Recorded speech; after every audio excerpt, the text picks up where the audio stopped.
So have you ever wanted to play a game to where you and two of your friends open an inn specifically to house adventurers traveling throughout the area and possibly going to fight a dragon? Well, I do have a game for you if that sounds enticing, and it is called Dungeon Inn. So I was lucky enough to get a code for Dungeon Inn, so I decided to check it out and see kind of what this adorable game has in store. Now, the narrative starts out with the three wanderers that you will be assisting as, and they end up wandering into a dragon's den. Now, dragons don't take kindly to that, so they actually were able to somehow escape with their lives, but with a very heavy debt to pay. So what better way to make money to pay back a dragon than to open an inn specifically to target adventurers? But it can't be that easy or else everyone would be doing it. Now, these people decided that high risk means high reward, and that entails setting up their inn directly in between two neighboring towns. Now, that doesn't seem too bad, right? 2 towns, double the amount of adventurers. There is one condition though. These towns hate each other. That means that if 2 adventurers from the opposing towns come to the inn together, they will start fighting. And obviously that's not good for business. And also, if either town figures out you are dealing with the enemy for them, they're not going to want to come to your inn. So you have to make sure that nobody runs into each other. Now, luckily this only pertains to when people are going inside the inn.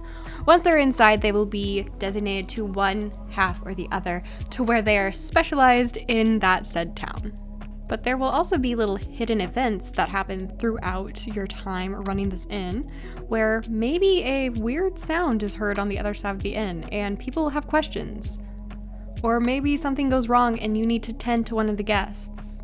Now, luckily, you're not alone in running the inn. Along with the 3 friends that are essentially establishing and starting the inn, you will have your little friends called wisps. Now, the main reason that you will be using these wisps are to use different enticing measurements to bring in or stall some of the guests that are walking past the inn. Now, of course, not everyone will want to go to your inn. That is just kind of how it is every day. The inn business is hard. So maybe put out a sign advertising your inn. Entice the people to want to come and stop by and stay a night. If you want them to move a little faster, say try and dodge some untimely arrivals, you can give them some lovely juice that is totally not alcoholic. Speed them up a little bit. And you can also stall them if you want to prevent another untimely encounter. Now, there are stalls that people will stall at for a time or two, but since selling a good doesn't really keep someone at a certain place for very long, it only lasts for about a turn.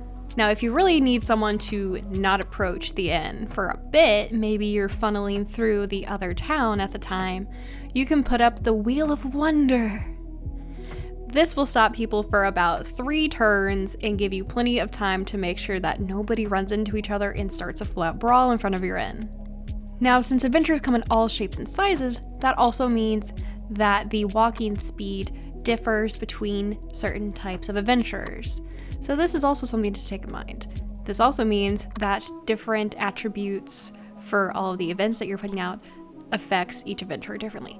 Maybe someone who has a long stride and takes 2 steps, maybe they still take 1 step after going to the stall. Maybe someone needs a little extra boost to get to the inn or even past the sign to make them want to go to the inn.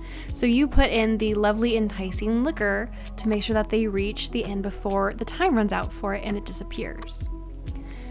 Now, each of these events, from the alcohol to the signs to the spinning Wheel of Wonder, take wisps to go and man them. Now, you will only have about 4 wisps on average to use, and you will need to time them very, very well in order to make sure that you can have the max amount of productivity per day. Now, for the most part, each item, it will go on a cooldown, and that is usually 1 to 2 turns depending on the exact item. Now, most people, I know I did this, would switch from stalling one side and bringing in the other, and then vice versa whenever the cooldown was off. I also started to put my sign to entice adventurers to come to my inn further up the walkway because they just have to pass by and then they'll want to stop at your inn. Now, there will be some people that want to stop at your inn even without seeing the sign. That's very lucky, but can also be very devastating. Because what are the odds that that person will run into a flock of other townspeople trying to come to your inn after you've set up a sign for them? Now, you can always try and throw up the Wheel of Wonder or put up a stall, and eventually, if you progress far enough, you will get one of your friends to eventually be able to stand out front and stop people from going into the entry grounds for a single turn. Now, of course, an inn only has so much space, so there is a limit to how many people per side you can take in. Now, of course, as you earn money, you will also earn the ability to upgrade and expand your inn. Now, this does mean that each side is uniquely expandable in its own right and will take a certain type of currency specializing in that town. But this does mean that you can go from only being able to house 4 people to being able to house maybe 8, which is way better for the end of the month books. Now, I do highly suggest every time you can upgrade your inn, do it, because it will be able to either get more people to stay or get more money, maybe lower suspicion for that side of the town, or even maybe get you more currency. That way you can do more upgrades in the future. And this brings me to the next section, which is the quests. Now, each time you go through a session of the game, you'll be given several little quests. This might range from you have to earn a certain amount of coins in order to progress. You need to maybe house a certain amount of adventurers, and maybe even some goofy ones like make sure that there's no fights, make sure all of the special adventurers get housed properly, or make sure no one gets struck by lightning on their way here. Now, this adds a little bit of strategy. Maybe you have to try and time things a little differently. But have no fear if you messed up and you don't get one of the goals.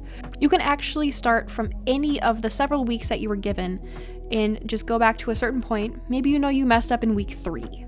And so you go back, restart from week 3. Maybe you're lucky and you only messed up at the end, so you go back to the final week before the end date. This gives a lot of flexibility and is actually very nice. It feels slightly less punishing when you can choose where you restart from. Now, I will say that the story is not super in-depth, but it does have enough substance to keep you moving and also kind of establish why you're doing this. Now, like I said, there's 3 friends that made this possible, and each of them will eventually gain an ability to kind of help out or maybe defuse situations. Now, one friend will be able to step in and side with one of the towns during a brawl. You can also put in a wisp in its place, or even just let them fight it out themselves. Like I mentioned earlier, one friend will be able to stall any of one side from entering the common grounds in front of the inn. This, in my opinion, is the most crucial ability to get because it can really be helpful, because once they pass the final stopping point to where you can put anything in, they're going to head into the inn unless you use that one friend's ability. And finally, the kind of main character that's focused in this game, she has the ability to go to one of the towns and advertise for the inn. Now, this is kind of a story type of event, and you actually have to use her every once in a while. Now, luckily, all of the wisps, none of them seem to have like predetermined places to go, so you're pretty much free to use them as you please. And the story really gets going, and you even get some lovely new additions to your utility to bring in guests, which I won't spoil because I really liked them and I want to keep them a secret for whenever you inevitably play the game.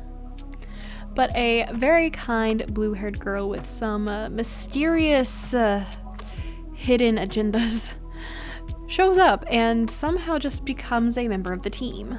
And she kind of helps push us forward and understand how to better market our inn. And so once we have all the pieces together, it's kind of just a lovely rinse and repeat cycle. Bring in all the people, serve them well, have them go on their merry way, get enough money to pass all of the quests, and pay back the dragon that luckily didn't eat you for an appetizer. Now, overall, this game isn't super long. I can't remember how long I took to actually beat it, but I know that it was not terribly long.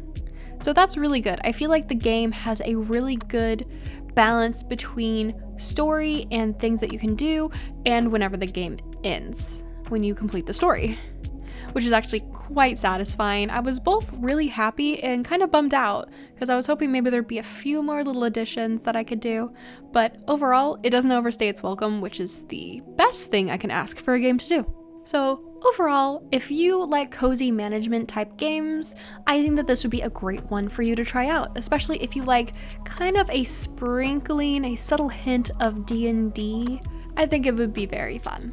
The gameplay loop is really simple, so I would a lot of times play this game in the evening before going to bed, because I didn't need to really rack my brain around to solve any puzzles.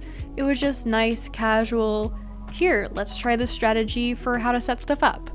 And I either didn't do it right and so I went back a few weeks, or I did it right, succeeded, and went to the next week. So that's basically all I have for this game. If you like management style games, it's pretty chill. I think it's good for the evening or maybe a weekend gameplay session. So that's going to be it for my review of Dungeon Inn. I really appreciated the gameplay and what they were doing with it. I thought the art style was really cute and the gameplay loop was very satisfying. So if you liked the video, give me a thumbs up because it keeps my videos on your For You page. And if you want to go the extra mile, give me a subscribe so you don't lose me in the sea of YouTube content. And that's basically going to be it for me. So I hope everyone has an amazing rest of their day, and I hope to see you again in a future video. Bye guys.